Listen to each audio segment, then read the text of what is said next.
메타플래닛이 이번 주 수요일에 상당히 큰 발표를 했습니다. 며칠 전 포스트로도 소식 알려드린 인터내셔널 오퍼링이라는 것을 통해 자금 조달을 할 것이라고 발표한 건데요. 회사가 발표한 자료를 토대로 정확히 이게 무엇인지 분석해보고 이 플랜들이 성공적으로 진행된다는 가정 하에 기대되는 주가 역시 모델링을 해보겠습니다. 일단 이 인터내셔널 오퍼링이라는 것은 일본 밖에 있는 해외 기관들에게 메타플래닛 일반주를 발행해서 팔고 자금을 모으는 과정을 말합니다. 저번 달에 이 회사의 CEO인 사이먼 제로비치가 유럽의 기관 투자자들과의 미팅을 하기 위해 스위스에 와 있다는 사진을 올린 적이 있는데요. 이 포스트에서 메타플래닛에 대한 기관 투자자들의 관심은 커지고 있고 우리 회사의 다음 단계의 성장을 위한 과정이 진행되고 있다 라는 메시지를 전달해 준 적이 있습니다. 아마도 그때 남긴 이 포스트가 지금 이 플랜에 관한 힌트가 아니었나 생각해 보는데요. 일단 이 회사가 왜 이런 방법을 통해서 자금을 모으려고 하는지 이해하기 위해선 지금 메타플래닛이 처한 상황에 대해서 이해해야 합니다. 이 회사에 대해서 공부해 보신 분들은 이제 아시겠지만 메타플래닛은 미국의 ATM이나 마찬가지인 무빙 스트라이크 워런트라는 방법을 통해서 마켓이 열리는 동안 주식을 발행해서 팔고 자금을 모으는 회사이죠. 하지만 이 방법은 주가가 하락하는 날에는 사실상 사용할 수 없도록 디자인이 되어 있습니다. 그런 이유로 이 회사는 주가 하락이 발생하더라도 스트레티지에 비해서 일반주의 발행 때문에 주가 하락이 발생하고 있다는 비판을 덜 받을 수 있었죠. 하지만 이렇게 일반 주주들을 보호하기 위해 만들어졌다는 이 Moving Strike Warrant. 주가 하락이 있을 때는 주식 발행을 할 수 없다 보니 요즘처럼 주가 하락이 지속되는 기간에는 예전만큼 많은 자본을 끌어모으기 힘들어집니다. 메타플래닛처럼 비트코인을 매수하는 속도가 생명이고 전 세계에서 가장 빨리 성장하고 있는 비트코인 매수 기업이라는 포인트로 주주들에게 어필하는 이 회사에게는 치명적인 단점이죠. 그런 이유로 과연 이 상태에서 이 회사가 2025년 말까지 비트코인 3만 개 보유라는 본인들의 타겟을 충족시킬 수 있을까에 대한 많은 의심들이 피어나고 있는 상황이었습니다. 그리고 이렇게 주가 하락으로 인해 자금을 끌어모을 수 없는 이런 상황을 극복하기 위해 이런 인터내셔널 오퍼링이라는 방법을 통해 자본을 마련하려고 하는 것으로 보입니다. 하나씩 분석을 해보자면 일단 이 방법을 통해 일반주 5억 5,500만 주를 기관 투자자들에게 발행하는 게 목표라고 합니다. 그중 1억 8천만 주의 발행은 확정이 되었다고 하고요.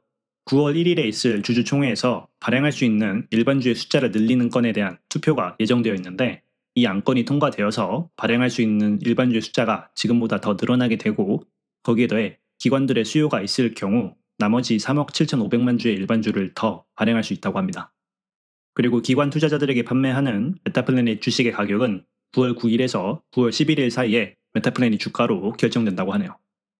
재밌는 건 거기에 더해서 9월 3일부터 9월 30일까지는 지금까지 사용하던 무빙 스트라이크 워런트를 중단한다고 합니다. 한마디로 이 기간 동안은 ATM을 중단하겠다고 하는 거와 마찬가지죠. 자, 이 정도가 이 플랜의 핵심인데 이 계획, 메타플래닛 주주들에게는 상당히 중요한 계획입니다. 지금 이 회사의 일반주 총 숫자가 7억 3,900만 주 정도 되는데 새로 5억 5,500만 주를 발행하겠다는 것은 지금 발행된 주식의 75% 정도를 한 달 만에 더 발행하겠다는 매우 야심찬 계획입니다. 이 회사가 이 정도로 공격적으로 움직이는 이유는 이들이 직접 공개하고 있습니다. 바로 앞으로 운영 예정인 메타플래닛의 우선주의죠. 제가 다른 영상에서도 자주 설명했지만 우선주의 성공적인 운영을 위해선 많은 양의 비트코인을 담보 자산으로 가지고 있는 것이 가장 중요합니다. 그런 이유로 스트레티지는 그 누구보다도 우선주 운영에 유리한 위치에 있죠. 메타플래닛도 세계에서 7번째로 많은 비트코인을 보유하고 있으니 무시할 만한 숫자는 아니지만 그래도 그 숫자가 아쉬운 것은 사실입니다. 그래서 우선주의 운영을 하기 전에 최대한 빠르게 비트코인 보유량을 지금보다 2배 가까이 늘리고자 하는 거죠. 단순히 새로운 주식 5억 5,500만 주를 발행한다고 하면 얼마나 많은 비트코인을 매수할 수 있는지 그리고 예상할 수 있는 주가가 얼마인지 감이 잘 안 오기 때문에 제가 대충 계산을 해봤는데요. 일단 첫 테이블은 베이스 케이스입니다. 예상되는 비트코인 매수 양과 주가를 계산하기 위해서 가정해야 하는 MNEF 멀티플 그리고 비트코인 가격은 전부 다 오늘 기준의 값을 사용했는데요. 거기에 더해 지금 확정된 1억 8천만 주의 발행 그리고 주주총회에서의 투표에서 통과가 되면 진행할 수도 있는 5억 5,500만 주의 발행으로 나누어서 계산을 해보았습니다. 일단 이 시나리오에서 메타플래닛이 주당 6불의 가격에 1억 8천만 주를 판매한다고 하면 1.08 빌리언 달러의 자본을 조달할 수 있고요. 최대 5억 5,500만 주를 발행하면 3.3 빌리언 달러를 조달할 수 있습니다. 그리고 비트코인 하나당 가격이 10만 8천 불이라고 가정하면 이렇게 조달한 돈으로 살 수 있는 비트코인은 10,000개 혹은 3만 833개이죠. 참고로 현재 이 회사가 보유하고 있는 비트코인은 18,991개입니다. 이번엔 이 플랜들이 끝나고 나서 이 회사의 총 비트코인 시장 가치를 계산해 볼 건데 이런 값을 NAV라고 합니다. 이 값은 현재 보유하고 있는 비트코인 18,991개에 이렇게 새로 조달한 비트코인의 양을 더한 다음 거기에 우리가 가정한 비트코인의 가격을 곱해서 나온 값이죠. 그리고 이 회사의 총 시장 가치는 이들의 비트코인 보유 시장 가치에 MNAV 멀티플을 곱한 값이죠. 방금 계산한 이 회사의 내부에 MNAV 멀티플 2를 곱하니 이렇게 6.2 빌리언 그리고 10 빌리언 달러라는 마켓캡이 나오고요. 이제 이 회사의 주가를 계산하기 위해선 이 플랜이 진행되고 나서 발행된 이 회사의 주식의 숫자를 알아야 합니다. 현재 지금까지 발행된 이 회사의 주식은 7억 3,900만 주 정도 되고 거기에 이번 해외 자본 플랜을 통해 1억 8천만 주를 발행한다고 하면 총 9억 1,900만 주 혹은 5억 5,500만 주를 발행하면 총 12억 9,400만 주가 생기게 되죠. 이제 이 회사의 예상 마켓캡과 발행될 주식의 총 숫자를 알았으니 이제 이 회사의 예상 주가를 계산할 수 있습니다. 우리가 계산한 마켓캡을 발행된 주식의 숫자로 나누면 되죠.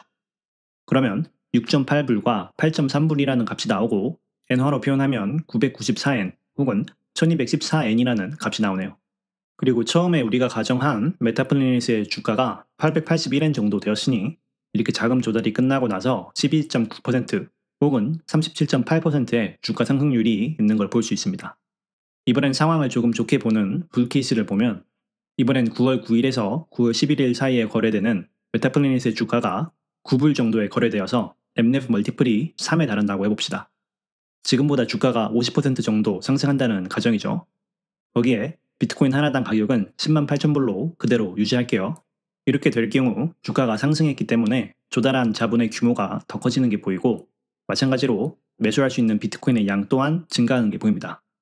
거기에 MNAV 멀티플까지 상승했기 때문에 계산되는 마켓캡 역시 상승하죠.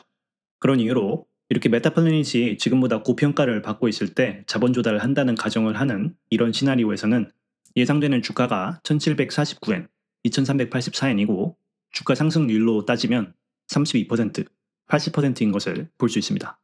아까 처음 본 베이스 케이스에서는 12.9% 그리고 37%의 주가 상승을 기대했으니 훨씬 좋은 상승률을 보여주는 게 보이죠. 하지만 모든 상황이 메타플래닛에게 유리하게만 흘러가라는 법은 없으니 이번엔 9월 9일에서 11일 사이에 주가가 지금보다 50% 정도 하락하고 MNAV 멀티플이 1.5로 떨어진다고 가정해 봅시다. 그럴 경우 당연히 조달하는 자본의 양은 줄어들고 그로 인해 자본 조달 후 기대되는 마켓캡 역시 줄어듭니다. 그로 인해 주가 상승률만 보면 12.49% 그리고 23.14%라는 수치를 보여주는데요. 그래도 주가가 지금보다 50% 하락했다는 가정하에 한 계산인데 생각보다 베이스 케이스에 비해서 크게 나쁘지는 않은 수치인 것 같습니다. 보시는 것처럼 결국 이 해외 자본 플랜의 성공의 정도를 결정할 것은 9월 9일에서 11일 사이에 거래되고 있을 메타플래닛의 주식 가격입니다. 이 기간 동안 메타플래닛의 주가가 지금보다 고평가가 되고 있을수록 이 회사가 매수할 수 있는 비트코인의 양이 늘어나면서 자연스럽게 주가 상승으로도 이어지겠죠. 앞으로 10일 정도 후에 이 회사의 주가가 어떻게 거래되고 있을지는 아무도 모릅니다.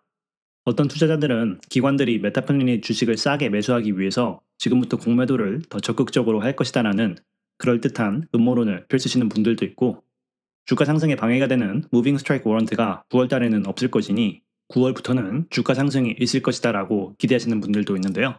저는 개인적으로 이런 베이스 케이스만 해도 이 회사와 저 같은 일반 주주에게 매우 좋은 방법이다라고 생각해서 이 발표가 나온 날에 빠르게 분석을 해보고 추가 매수를 했습니다. 지금 투자하고 있는 주식들 중에 정리할 만한 주식이 MSTY밖에 없어서 아쉽지만 2만 불 정도의 손실을 실현하고 메타플래닛을 9,500주 정도 추가 매수했는데요. MSTY가 그동안 주가 유지를 해주었으면 가장 좋았겠지만 지금까지 받은 배당 금액이 2만 불 가까이 되니 너무 아까워하지 않으면서 손실을 실현하고 메타플래닛에 더 비중을 두기로 했습니다. 몇 번 언급드린 것처럼 저는 이번 여름 메타플래닛을 가장 열심히 매수해왔는데 어느덧 AST를 제치고 제 포트폴리오에서 차지하는 비중이 스트래티지 다음으로 높아졌습니다.